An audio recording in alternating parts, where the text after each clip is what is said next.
Wednesday, April the 6th, 2023. I posted Anachronism 3916. It's called Heal, H-E-A-L, and it begins with a quote. What the world needs now is love, sweet love. That is originally, I think, from Hal David. Thinking of the week previous, the man's travels had taken him nearly through the heart of the desert, where he witnessed a seemingly miles-long line of leathery inchworms making their way through the endless dunes. Today, trying to keep it all together, he places his small square of cloth over a few of the stalks in the giant wheat field that he is allowed to envelop him. Reaches into his backpack, takes out a small tub of food, mulligatawny soup, in this case. He sips without a utensil until the tub is empty. Too much turmeric, he thinks. He's contemplating life's paradoxes, like how this wheat grows in this hyperbolic heat. Wheat and heat. How just last night he drank the nectar of a pair of peaches that he'd found in a shaded dell.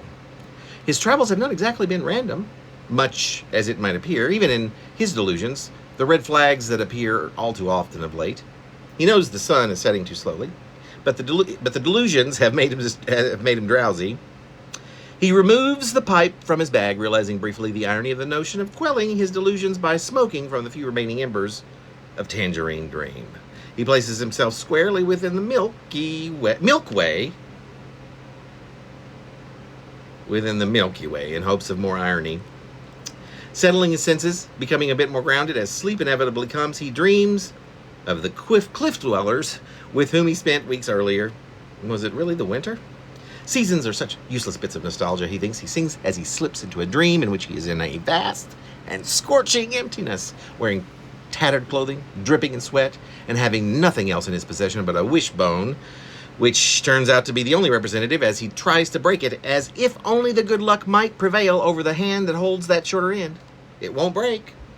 He's worked himself into a sweat trying to pull the bones apart before realizing that it's a sculpture, an artist's rendition, perhaps, of sculpture.